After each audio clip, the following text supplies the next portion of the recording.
Bom, voltamos com a terceira e última parte da aula de hoje, e agora falaremos sobre os tipos de neurotransmissores.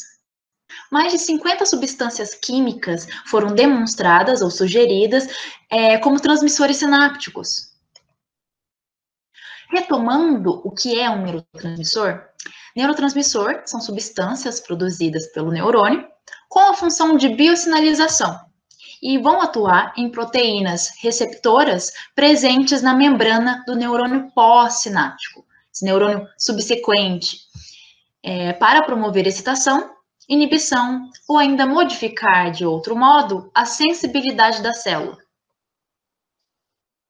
Bom, tem 3 critérios que têm sido utilizados ao longo dos anos para confirmar se uma molécula ele vai atuar como uma substância neurotransmissora em determinada sinapse química.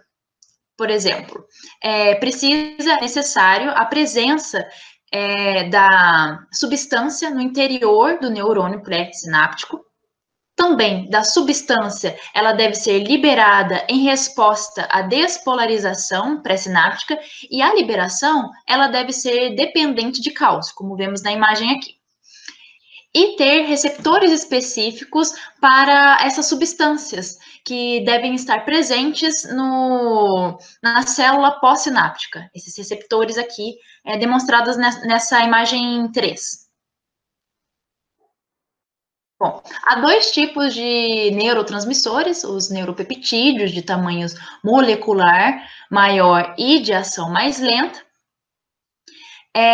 Esses neuropeptídeos, geralmente, eles provocam uma ação mais prolongada, com mudanças ao longo prazo do número de receptores neuronais, provocando também abertura ou fechamento por longos períodos de certos canais iônicos, e também ele tem a capacidade de mudança ao longo prazo do número ou dimensões das sinapses. Os neuropeptídeos, eles são sintetizados como partes integrais de grandes moléculas proteicas. Devido ao método laborioso, trabalhoso de formação desses neuropeptídeos, a quantidade que esses serão liberados em relação à quantidade liberada de neurotransmissores de molécula pequena será bem menor. E isso é parcialmente compensado pelo fato de que os neuropeptídeos, eles têm, em geral, potenciais de 1000 vezes ou maior do que os neurotransmissores de moléculas pequenas. Então, eles possuirão ação mais intensa e prolongada, em contraposição dessa quantidade pequena de liberação. Outro tipo de neurotransmissor são os neurotransmissores de moléculas pequenas e ação rápida. E eles provocarão uma resposta mais aguda no sistema nervoso, com a transmissão de sinais sensoriais para o encéfalo e dos sinais motores do encéfalo para os músculos. Vou falar um pouco para vocês as características de neurotransmissores de moléculas pequenas e começaremos a falar sobre a acetilcolina, que já citada anteriormente. Em muitos casos, a acetilcolina ela terá efeito excitatório. Entretanto, sabe-se que ela tem efeito inibitório em algumas terminações nervosas parasimpáticas periféricas. Já a norepinefrina, ela provavelmente vai se ligar a receptores excitatórios. Contudo, em algumas áreas, ela vai se ligar a receptores inibitórios, ou seja, vai ter locais de ligação em que podem excitar alguns órgãos e inibir outros. A serotonina, ela vai agir como um inibidor das vias da dor na medula espinhal e acredita-se que sua ação inibitória nas regiões superiores do sistema nervoso auxiliem no controle do humor e sono do indivíduo.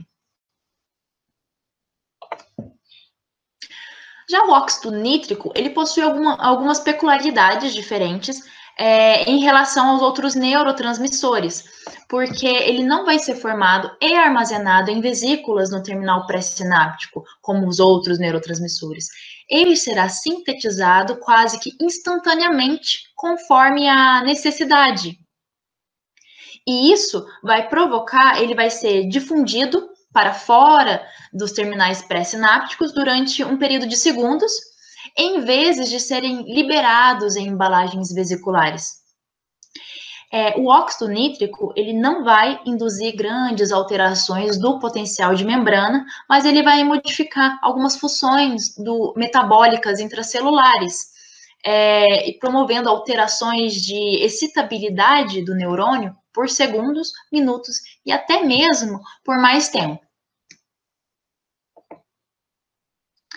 A dopamina, ela vai ter um efeito, em geral, inibitório, podendo influenciar as emoções, aprendizado, humor e atenção.